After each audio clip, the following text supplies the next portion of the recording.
डालिए, next headline डालिए, locally Euclidean LOCALLY, locally Euclidean और locally flat space, locally Euclidean और लोकली फ्लैट स्पेस।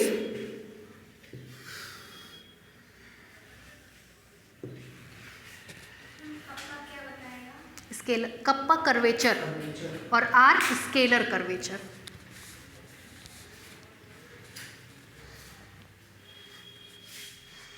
हो गया। देखिए सुन लीजिए पहले, रीमानियन स्पेस में ध्यान से सुनिएगा एक एक लाइन इसकी, क्योंकि इसका एप्लीकेशन हम आगे चल करके लेते हैं। रीमानियन स्पेस में हमारा दिया गया स्पेस लोकली इक्लूडियन या लोकली फ्लैट कहलाएगा। जैसे पीछे हम आइंस्टाइन बताए तो हमने कहा था कि कोई भी रीमानियन स्पेस आइंस्टाइन स्पेस कहलाएगा, तो यहाँ पर भी कोई भी रीमानियन स्पेस लोकली इक्लूडियन या लोकली फ्लैट स्पेस कहलाएगा। ठीक है, पहली बात, किसी भी रीमानियन स्पेस को इक्लूडियन बनाना है या किसी भी रीमानियन स्पेस को लोकली फ्लैट बनाना है, तो कोई भी रीमानियन स्पेस लोकली इक्लूडियन या लोकली फ्लैट तब कहलाएगा जब कम से कम एक कोऑर्डिनेट सिस्टम ऐसा एग्जिस्ट करे, एटलीस्ट वन कोऑर्डिनेट सिस्टम, कम से कम एक कोऑर्डिनेट सिस्टम ऐसा एग्जिस्ट करे जिसमें फंडामेंटल मैट्रिक टेंसर मतलब GIJ हर एक पॉइंट पे कांस्टेंट हो जाए। क्यों ऐसा हम कह रहे हैं? इफ GIJ इज कांस्टेंट तो उसका डेरिवेटिव क्या हो जाएगा? 0। बात को बहुत ध्यान से सुनिएगा मेरी। आप लोगों ने कर्वेचर पढ़ा है पहले, कहते हैं कर्वेचर का मतलब होता है झुकाव। कोई भी चीज़ फ्लैट है मतलब उसका कर्वेचर नहीं है, बेंडिंग नहीं है, झुकाव नहीं है, दैट इज झुकाव क्या है? 0। मोटा मोटी भाषा में समझिए, कोई चीज़ फ्लैट होगी अगर उसमें झुकाव ना हो, बेंडिंग ना हो, कर्वेचर ना हो, किसी भी पॉइंट पे कर्वेचर 0 हो। कर्वेचर की परिभाषा लिखवाए हैं, RAIJK की परिभाषा लिखवाए हैं, del upon del x j AIK minus del upon del x k AIJ plus AHJ HIK minus AHK HIJ। ठीक, अब सुनिए, अगर हर पॉइंट पे GIJ कांस्टेंट है तो हर पॉइंट पे del GIJ upon del x k क्या होगा? 0। तो चाहे आप इसकी परिभाषा निकालें, इसकी निकालें, इसकी निकालें, इसकी निकालें, इसकी निकालें, इन सब परिभाषाओं में जैसे AHJ की परिभाषा निकाल रहे हैं, AHJ की परिभाषा का मतलब GAK KHJ, ठीक, is equal to GAK 1/2 del GKH upon del XJ plus del GKJ upon del XH minus del GHJ upon del XK। 0, ये 0, ये 0, ये 0, तो ये पूरा का पूरा 0 और ये 0 हो जाएगा, तो ये क्या आएगा? 0। कर्वेचर क्या हो गया? 0। और जब कर्वेचर 0 हो गया, हर पॉइंट पे कर्वेचर 0 हो गया तो वो सतह फ्लैट हो गई। इसका रिलेशन ऐसे घूम के था और हम आपको लिख के दे दे रहे, कोई टीचर नहीं समझाता है। चाहे आप कॉलेज में पढ़े, यूनिवर्सिटी में पढ़े, किसी अदर कोचिंग में पढ़े, कोई नहीं समझाता है। No one will explain you this thing. ये हम आपको लिख करके दे सकते हैं, कोई नहीं बताता है। एक्चुअली में इसका नाम है लोकली इक्लूडियन या लोकली फ्लैट। हर बंदा यही बस बता के निकल जाता है कि कम से कम एक कोऑर्डिनेट सिस्टम ऐसा होगा जिसमें GIJ कांस्टेंट होगा। अरे तो GIJ से इसका फ्लैट होने का क्या संबंध है, वो बात तो बताओ। फ्लैटनेस का मतलब नो कर्वेचर। नो कर्वेचर का मतलब नो बेंडिंग, कोई झुकाव नहीं। अगर ये पेन फ्लैट है तो इसके हर एक पॉइंट पे कोई झुकाव नहीं है, कोई बेंडिंग नहीं है। कोई झुकाव और कोई बेंडिंग नहीं है मतलब उसको मेजर करने वाला कर्वेचर नहीं है, कर्वेचर जीरो है। तो अगर किसी पॉइंट पर कर्वेचर जीरो हो गया या हर पॉइंट पे कर्वेचर जीरो हो गया तो वो चीज़ फ्लैट होगी। तो बस आपको मोटा मोटी इतना दिखाना है कि हर पॉइंट पे कर्वेचर क्या होगा, जीरो। हमने कहा रिमानियन मेट्रिक लोकली इक्लूडियन या लोकली फ्लैट तब होगा जब एटलीस्ट एक कोऑर्डिनेट सिस्टम ऐसा हो जिसके हर पॉइंट पे जी आई जे कॉन्स्टेंट हो। अगर हर पॉइंट पे जी आई जे कॉन्स्टेंट है तो हर पॉइंट पर उसका डेरिवेटिव जीरो है। हर पॉइंट पे डेरिवेटिव जीरो है तो हर पॉइंट पे क्रिस्टोफल कर्वेचर टेंसर जीरो है। हर पॉइंट पे क्रिस्टोफल कर्वेचर टेंसर जीरो है तो हर पॉइंट पर कर्वेचर टेंसर जीरो है। अगर हर पॉइंट पे कर्वेचर टेंसर जीरो हो गया तो वो सरफेस आपका फ्लैट हो गया। ठीक है, लिखिए अब इसको, लिखिए Riemannian space is said to be Riemannian space is said to be locally Euclidean or locally flat space, locally Euclidean or locally flat space,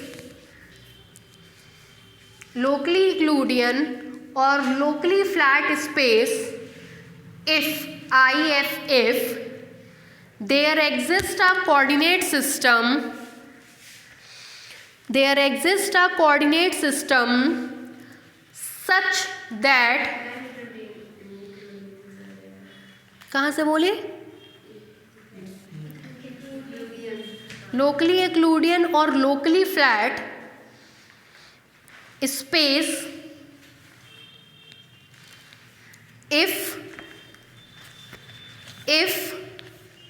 there exists a coordinate system,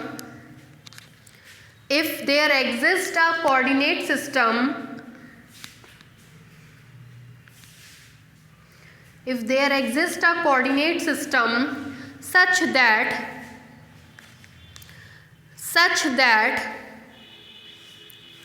the component of fundamental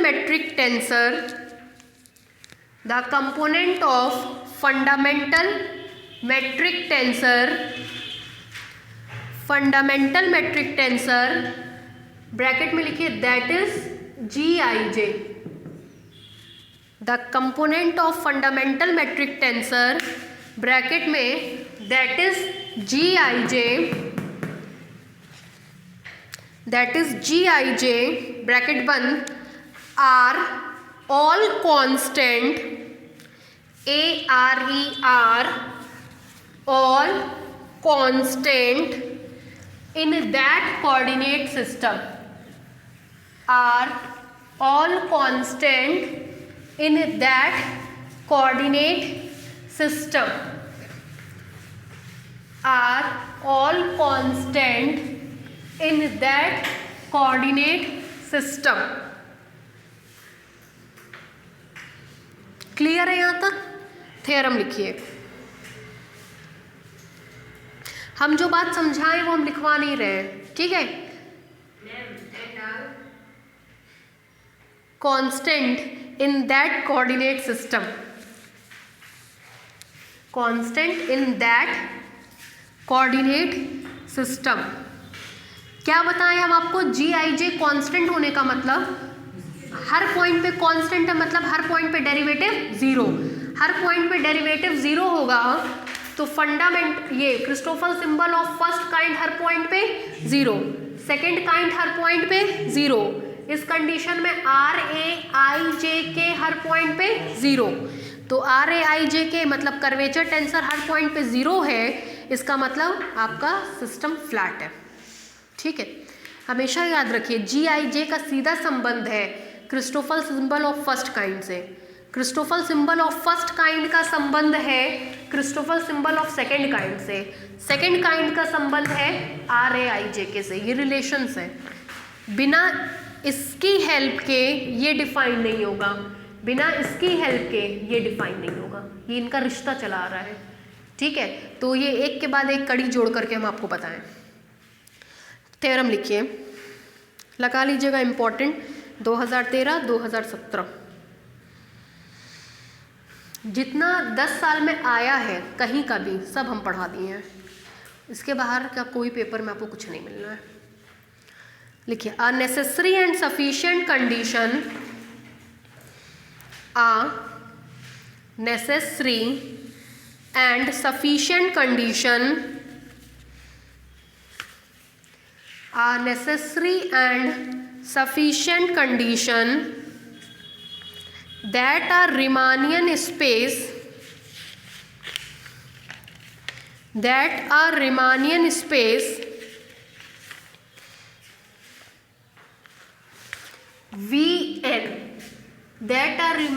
space Vn हमेशा n ऊपर होता है ना। Theorem में दे रखा है Vn, वरना हम ऊपर ही लिखवाते हैं। थ्योरम में दिया है इसलिए हमने नीचे लिखवाया है। That a Riemannian space Vn be locally flat, be locally flat at a point xi, at a point xi, comma, is that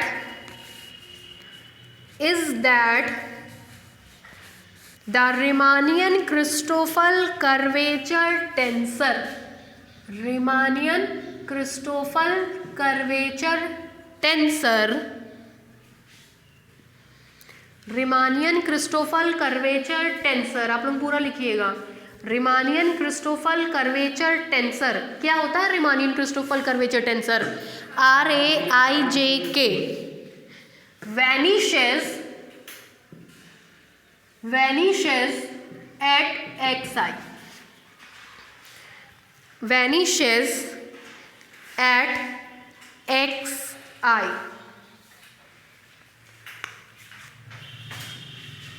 शुरू करें, चलिए।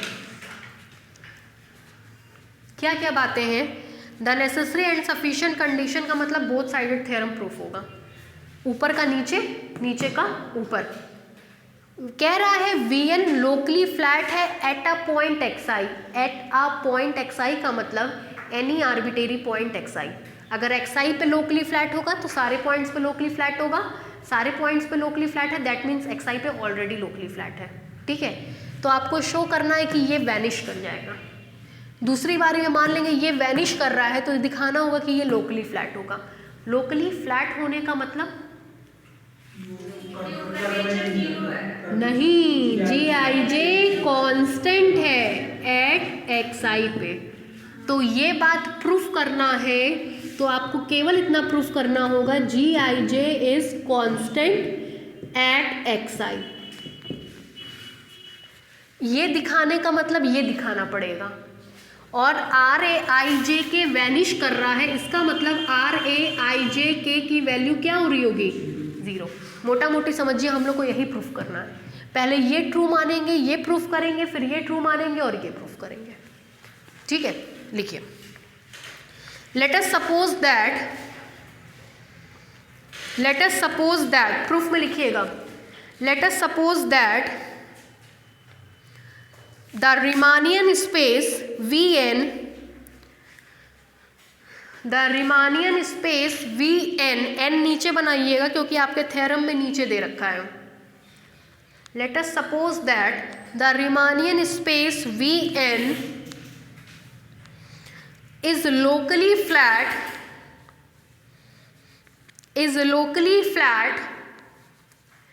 at a point xi, is locally flat at a point xi,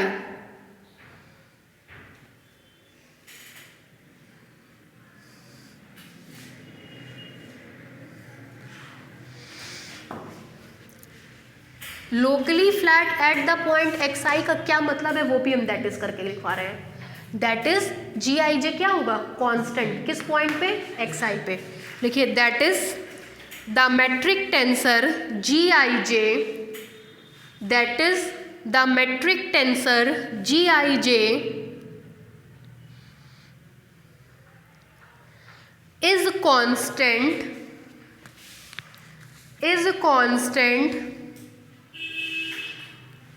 at the point xi,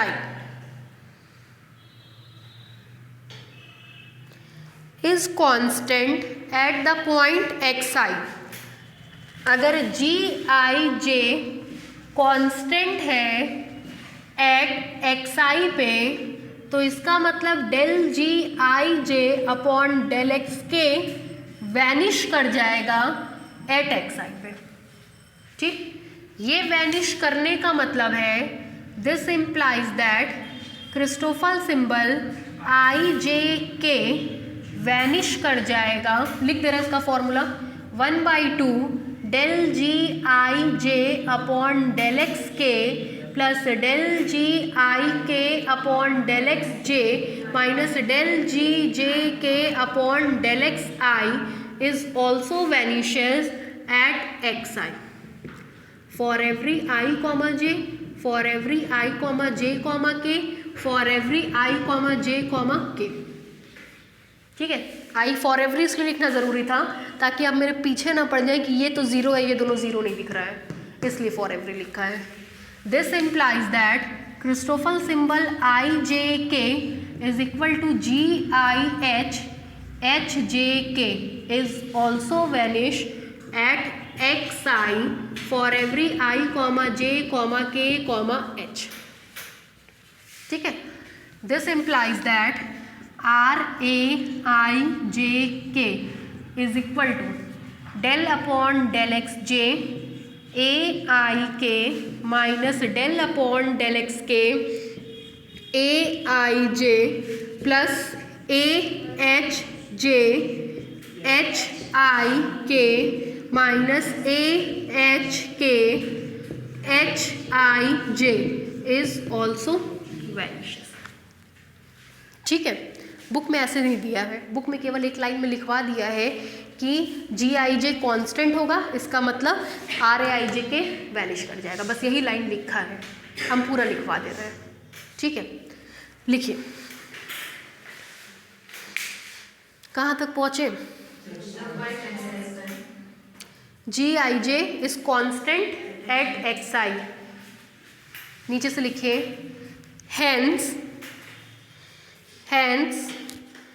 the partial order derivative of the partial order derivative of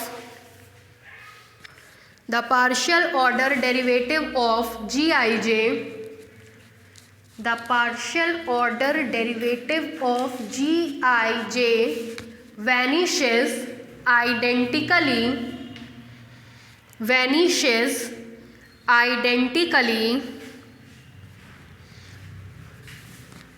at xi, नीचे say that is ये,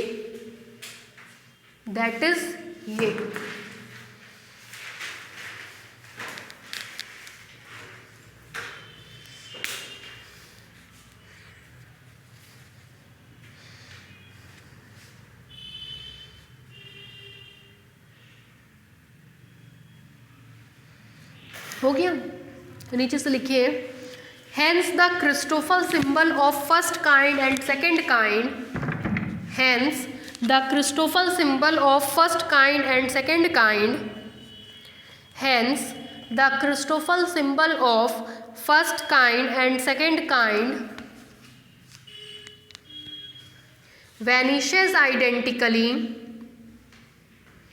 vanishes identically at xi, hence the Christoffel symbol of first kind and second kind vanishes identically at xi, that is ये दोनों लिख लीजिए, ये वाला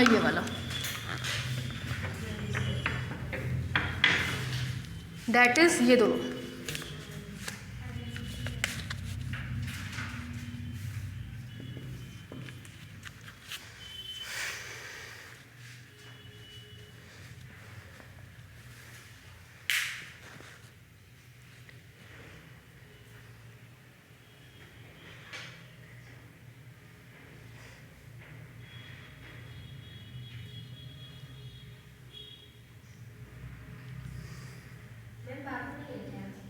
हो रहा है, शांति है तभी थोड़ी देर।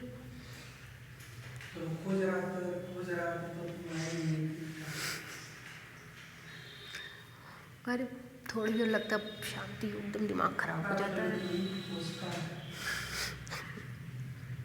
उसको चॉकलेट मिलती है ना, इतना ज़्यादा सबों का डोज बन गया, मतलब घर के कोने कोने में ये लोग अपना छुपा छुपा के रखते हैं, पता ही नहीं चलता खा पी के किनारे। हमको लग रहा है 2-3 दिन से खाना पीना एकदम बंद है, केवल चॉकलेट से पेट भर रहा है। खाओ भैया, कौन समझाए। और जब रोको तो एकदम फजीते करने लगेंगे, वहीं लोट लोट के रोना घूना, बैग सारा तो दिमाग खराब हो जाता है। हो गया यहाँ तक?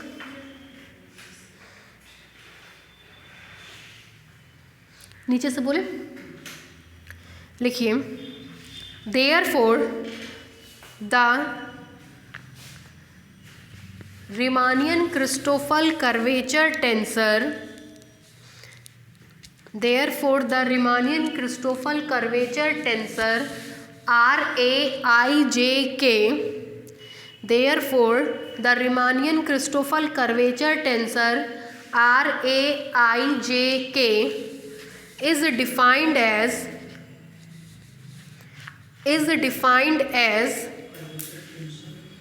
RAIJK.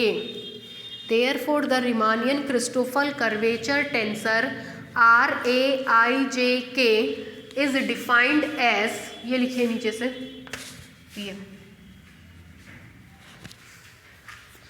is defined as RAIJK is equal to इतना,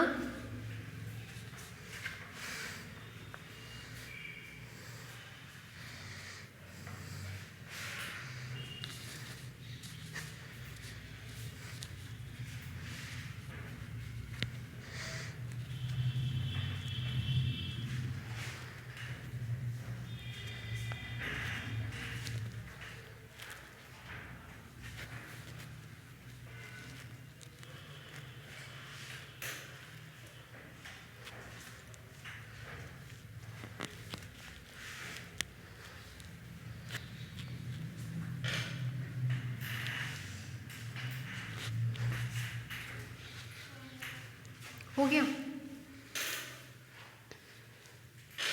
नीचे से लिखिए, which also vanishes identically, which also vanishes identically at xi, which also vanishes identically at xi। हो गया, एक पार्ट आपने प्रूफ कर दिया।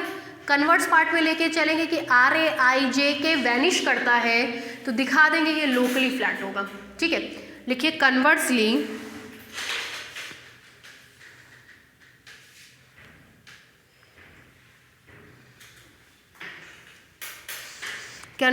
let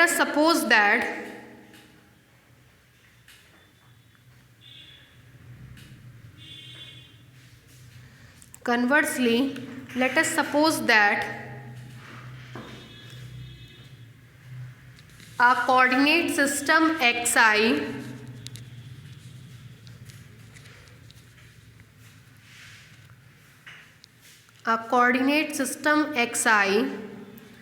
such that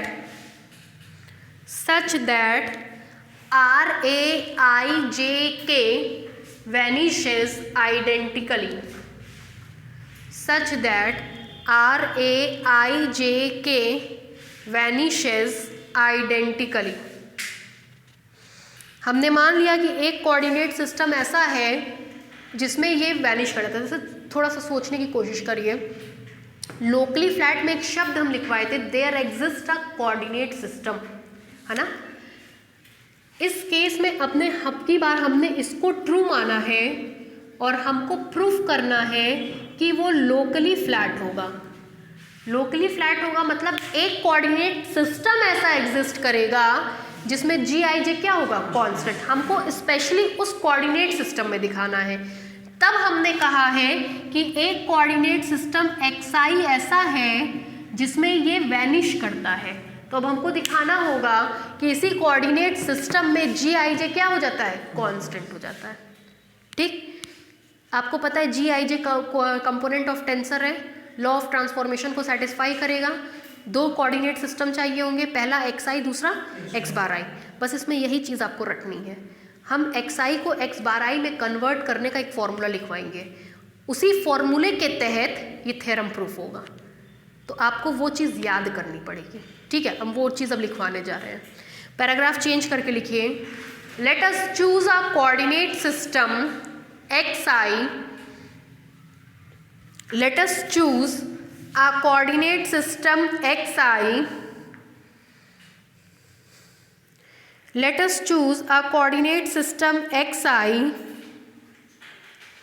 whose another coordinate system whose another coordinate system whose another coordinate system x bar I is such that whose another coordinate system x bar I is such that, अब जो लिखवा रहे हैं वो इस theorem के लिए आपको याद करना पड़ेगा, जो इसकी इम्पोर्टेंस का कारण है। C A B is equal to del x C upon del x bar I I A B. आपको ध्यान हो रहा होगा, सॉरी आई ए बी नहीं, डेल टू एक्स बार आई अपॉन डेल एक्स ए डेल एक्स बी। आपको ध्यान आ रहा होगा, एक बार हमने इसका फॉर्मूला लिखना सिखाया था। हमको ये ध्यान नहीं कि क्लास में कौन कौन था, लेकिन इसका फॉर्मूला लिखना सिखाए थे, लिखवाए थे del two x bar I upon del x A del x B is equal to, सबसे पहले ए बी अपने मन से सी डेल एक्स बार आई अपॉन डेल एक्स सी, फिर माइनस आई जे के डेल एक्स बार जे अपॉन डेल एक्स ए del x bar के upon del x b. ये formula था। ठीक है, अब देखिए हमने आपसे कहा कि जी आई जे कॉन्स्टेंट है। जी आई जे कॉन्स्टेंट होने का मतलब ये वैनिश कर जाएगा। ये सॉरी, हमने ये माना है कि are a I J K vanish करता है, मतलब are a I J k is equal to 0। जब आर ए आई जे के 0 होगा तो ये भी हमारा क्या कर जाएगा, वैनिश कर जाएगा। ये बचेगा, इस बचे हुए फॉर्मूले से ही ये फॉर्मूला डेवलप किया गया है। सी ए बी ये पूरा इधर उठ के आ जाएगा, del x C upon del x bar आई डेल टू एक्स आई अपॉन डेल एक्स ए डेल एक्स बी, मतलब इसी की हेल्प से ये फॉर्मूला लिखा गया है। ठीक है, आगे बढ़े, लिखिए ये एक्सप्रेशन उतारिए। हमने मान लिया भाई ये एक्स आई कोऑर्डिनेट सिस्टम में हमने इसको 0 माना है, इसका फॉर्मूला लिखेंगी। फॉर्मूला तब 0 होगा जबकि एक एक टर्म हमारा क्या हो, इक्वेट टू 0 हो। क्यों? क्योंकि समझ गई, जे के 2 टर्म और 0 होंगे, तो जब सारे टर्म अलग अलग 0 होंगे तभी तो वो वैनिश करेगा। जब अलग अलग वैनिश कराएंगे तो वो वैनिश कर जाएगा। उतारिए, इसको डालिए equation number 1।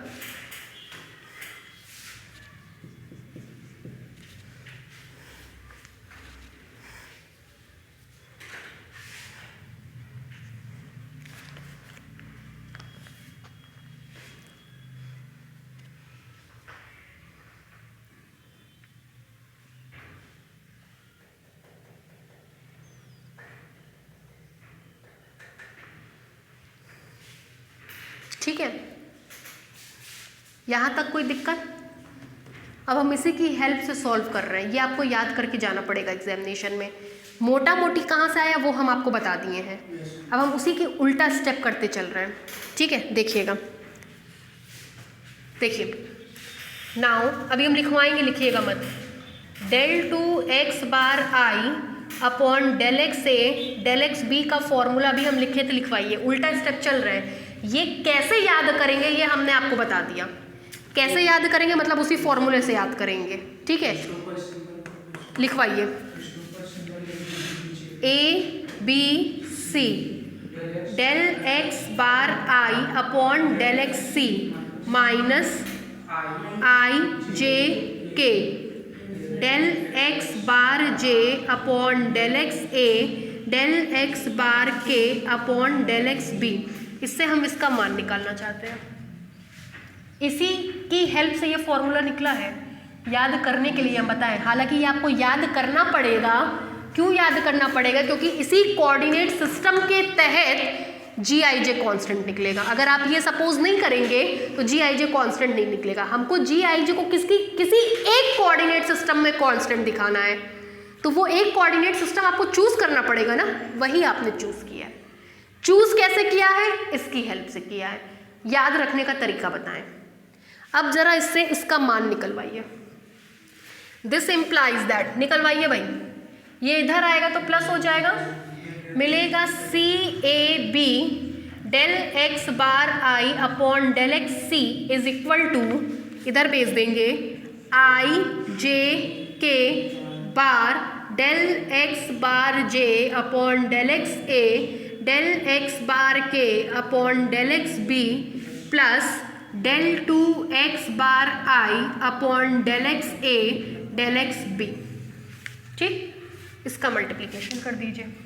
This implies that Christoffel symbol C A B is equal to आई जे के bar del x C upon del x bar आई डेल एक्स बार जे अपॉन डेल एक्स ए डेल एक्स बार के upon del x B plus इधर आएगा del two x bar I upon del x A del x B del x C upon del x bar I. यहाँ तक में कोई doubt? इसको मान रहे इक्वेशन नंबर 2।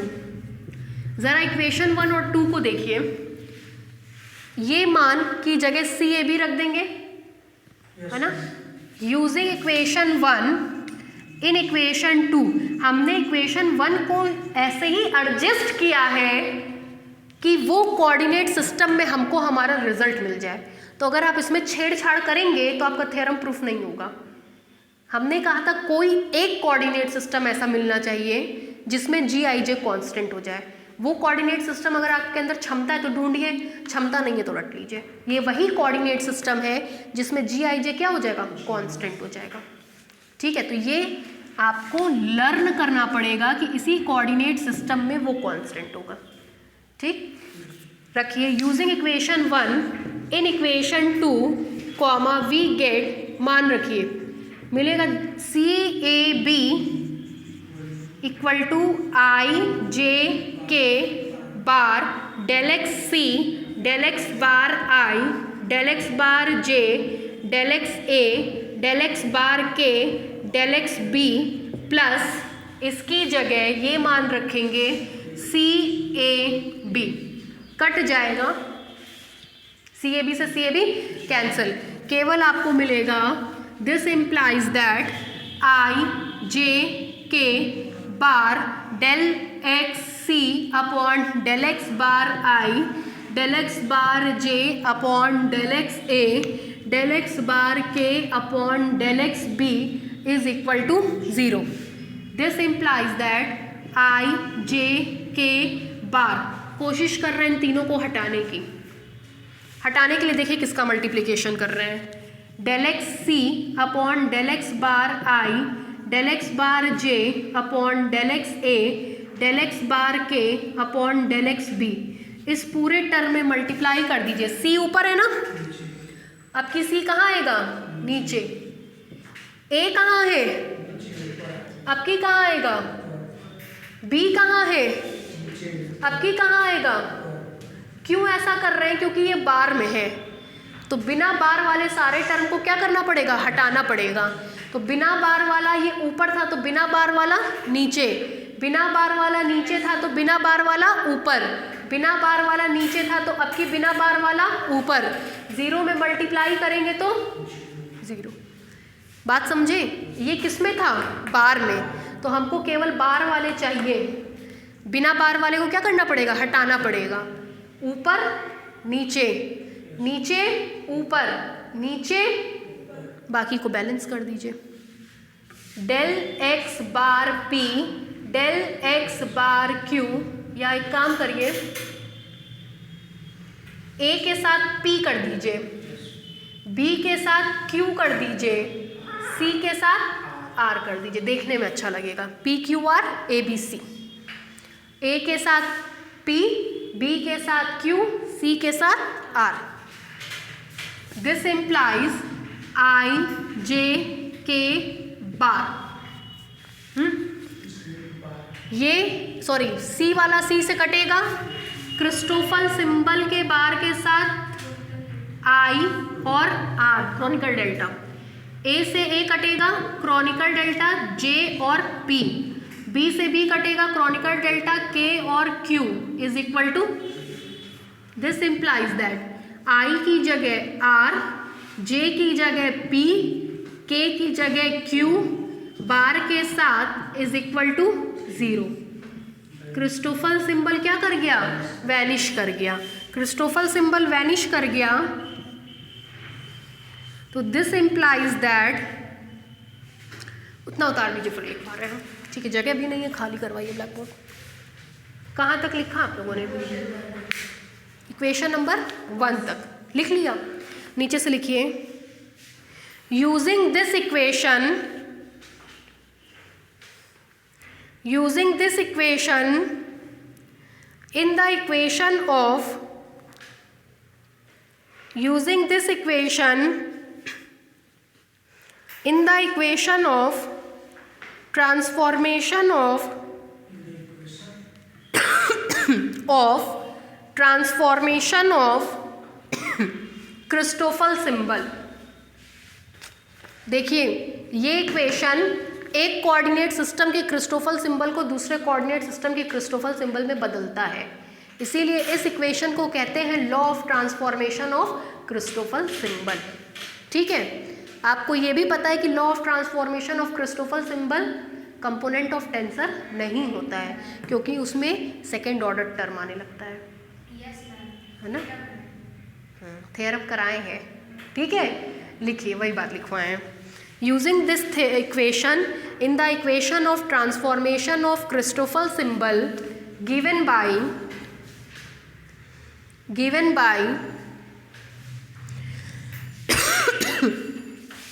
यहाँ तक उतारिए।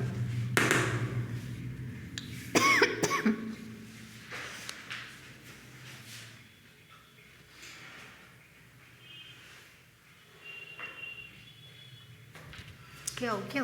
गिवन बाय, यहाँ से लिखिए।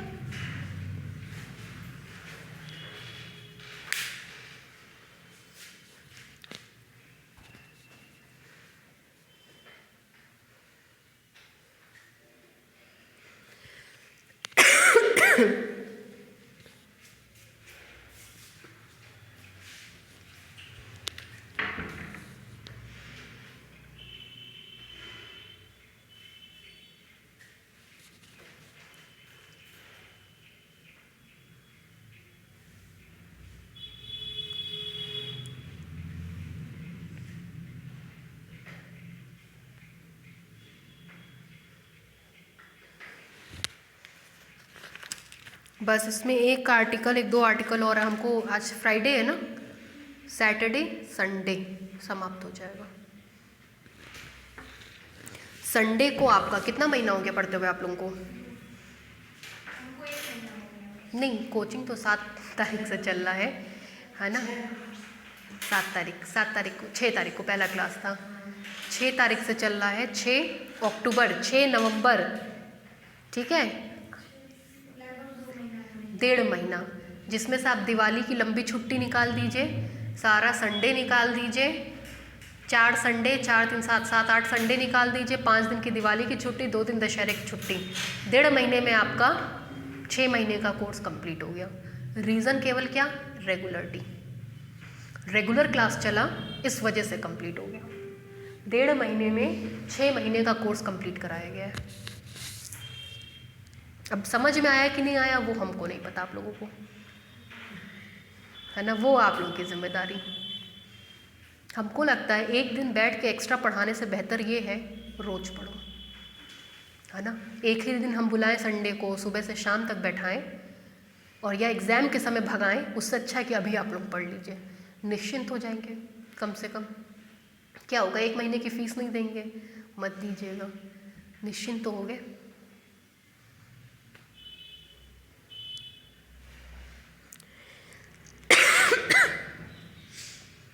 मुश्किल से 1.5 से 2 महीना और बाकी बचा हुआ कोर्स कंप्लीट।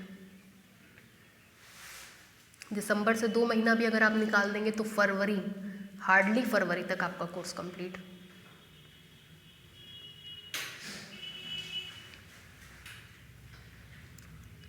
और सबसे लेंदी पेपर मेट्रिक स्पेस और डिफरेंशियल ज्योमेट्री है। सबसे छोटा डायनेमिक्स है, कॉम्प्लेक्स एनालिसिस है और उससे छोटा एलपीपी है। ये 3 पेपर बहुत छोटे हैं आपके।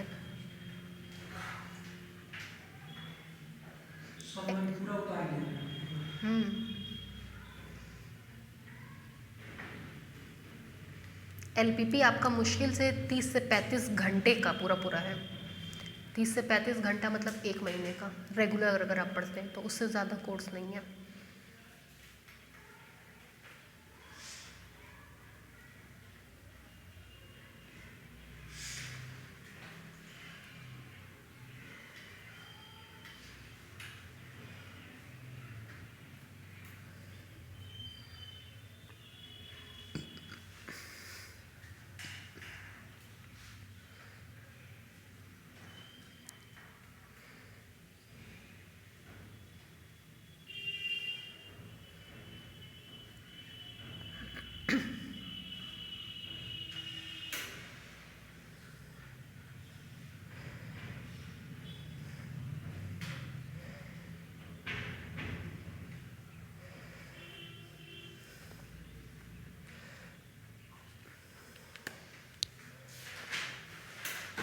अब कल आप लोगों का, अब आज टाइम तो हमको नहीं लग रहा मिलेगा, कल आप लोगों का कोवेरिएंट कर्वेचर टेंसर शुरू करेंगे। आपको बताया था कि कर्वेचर टेंसर 2 टाइप के होते हैं, फर्स्ट काइंड और सेकंड काइंड। सेकंड काइंड आपने पढ़ा है, ये फर्स्ट काइंड में सारे इंडेक्स नीचे होते हैं, कल वो पढ़ाएंगे, वो उसकी प्रॉपर्टीज़ ये सब आपका चलेगा। उसी में बियांचीज़ आइडेंटिटी आएगी, second identity, first identity, chapter आपका ख़त्म हो जाएगा। कल या परसों में, परसों तक में चैप्टर कंप्लीट हो जाएगा।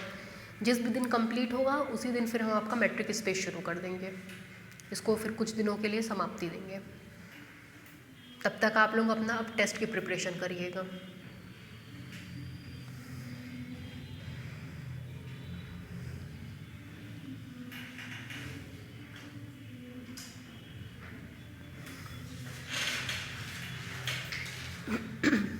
हो गया।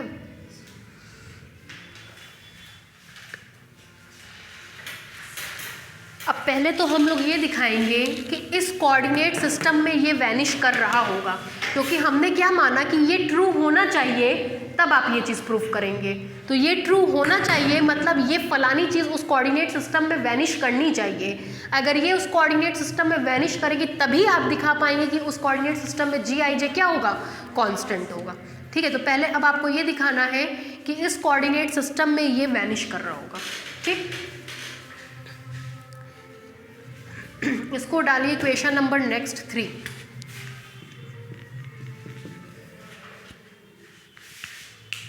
हो गया, नीचे से लिखिए।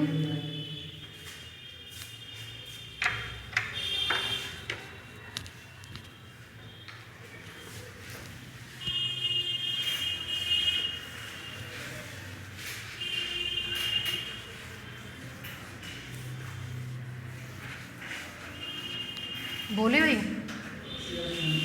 नीचे से लिखिए।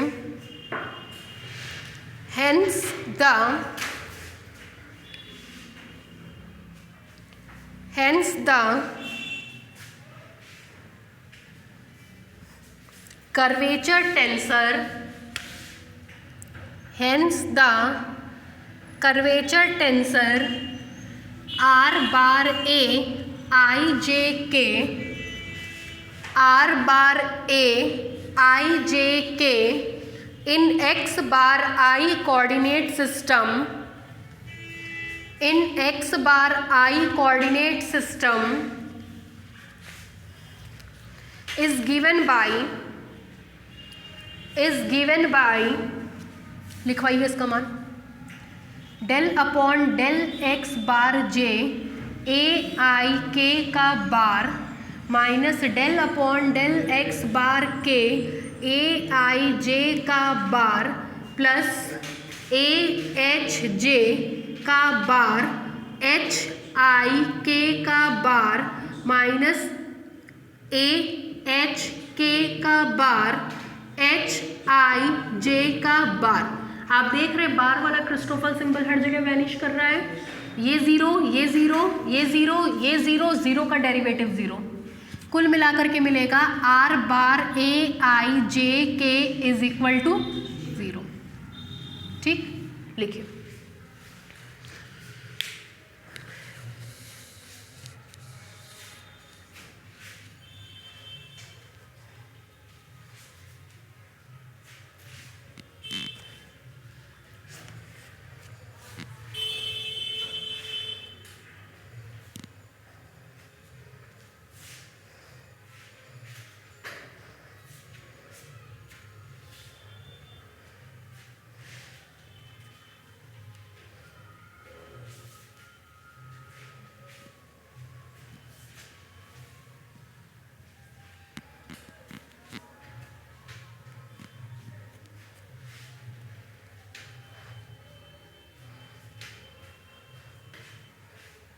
हो गया। अगर आपको ध्यान आ रहा हो तो एक थ्योरम हमने आपको लिखवाया था कि if a component of tensor vanish in one coordinate system then it will definitely vanish in any other coordinate system. अगर कोई कंपोनेंट ऑफ टेंसर एक कोऑर्डिनेट सिस्टम में वैनिश कर रहा है तो वो हर एक कोऑर्डिनेट सिस्टम में क्या करेगा, वैनिश करेगा। अगर आर ए आई जे के एक्स बार आई में वैनिश कर रहा है तो एक्स आई में भी क्या करेगा, वैनिश करेगा। लिखिए सिंस वी नो दैट, इसके नीचे से लिखिए since we know that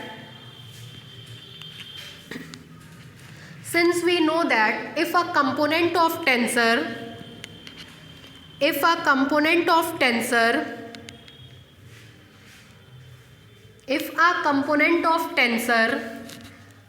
vanishes in one coordinate system,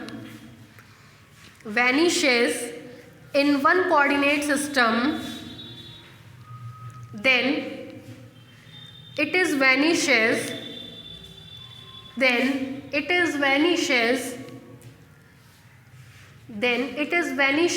in all other coordinate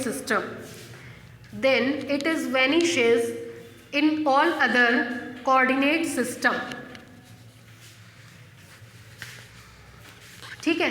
इसका मतलब होगा this implies r a I J k is equal to zero in XI coordinate system,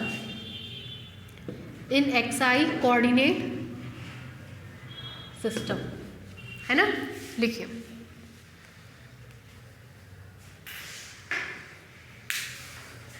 हो गया, आगे बढ़े। हमने दिखा दिया कि XI कोऑर्डिनेट सिस्टम में आर ए आई जे के क्या कर रहा है, वैनिश। अब हमको दिखाना होगा कि उसी में जी आई जे क्या होगा, कांस्टेंट। ठीक है, बढ़े आगे। नीचे से लिखिए, आपको पता है रिकीज थ्योरम से कि जी आई जे कोवेरिएंटली क्या होता है, कांस्टेंट होता है। तो अगर वो कोवेरिएंटली कांस्टेंट है तो उसका कोवेरिएंट डेरिवेटिव निकालेंगे तो क्या हो जाएगा, जीरो, है ना। लिखिए by Ricci's theorem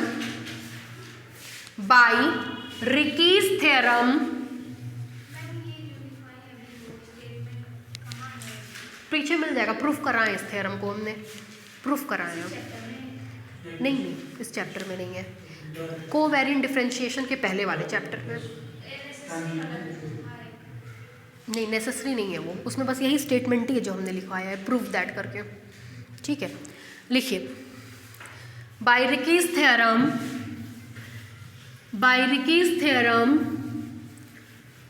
since we know that by Ricky's theorem, since we know that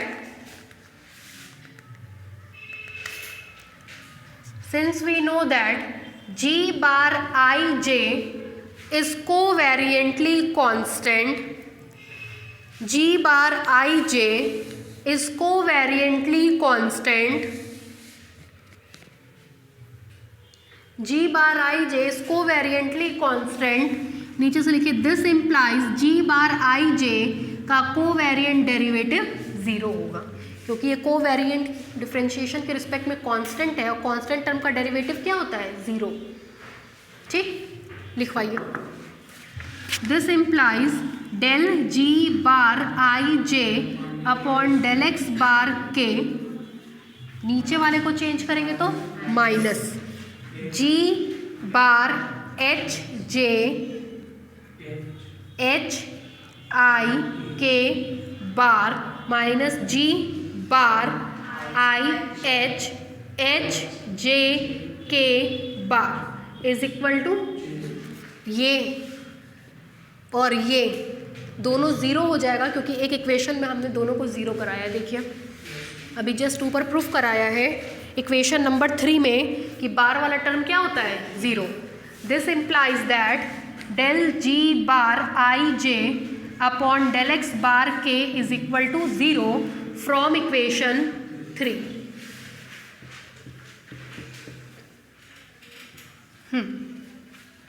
उतारिए।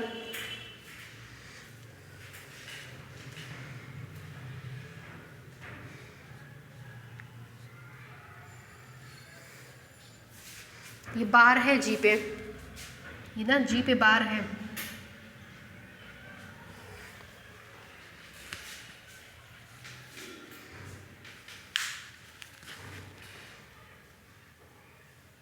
हो गया भाई?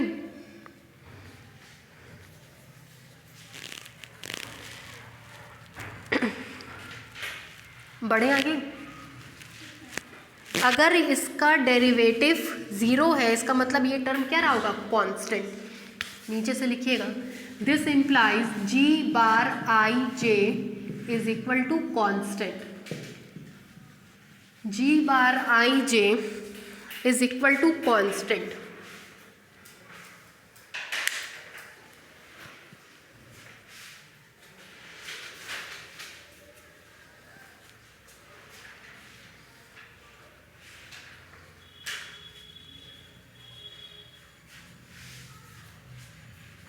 हो गया? नीचे से लिखिए 10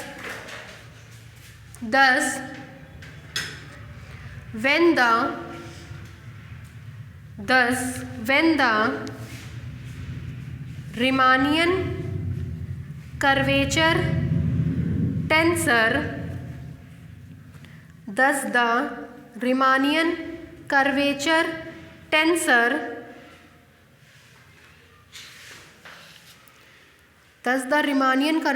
tensor vanishes at a point xi,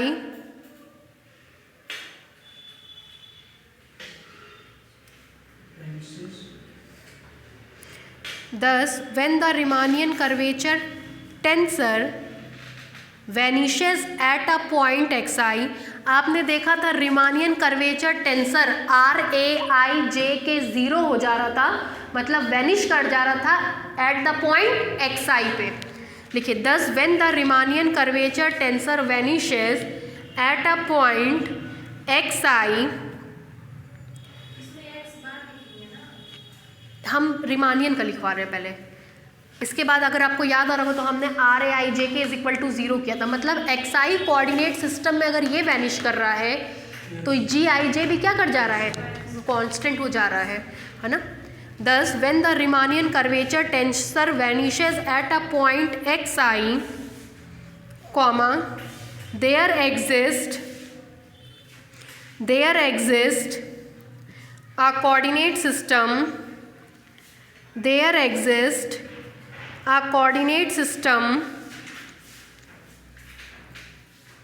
ये देखिए there exists a coordinate system given in equation 1, there exists a coordinate system given in equation 1 equation 1 में एक कोऑर्डिनेट सिस्टम डिफाइन किया गया है जिसपे जी आई जे क्या हो जा रहा है, constant, with respect to which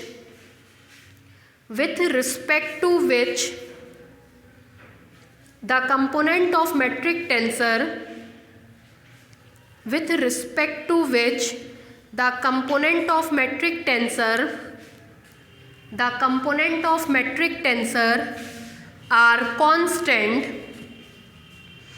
are constant and hence the space is flat,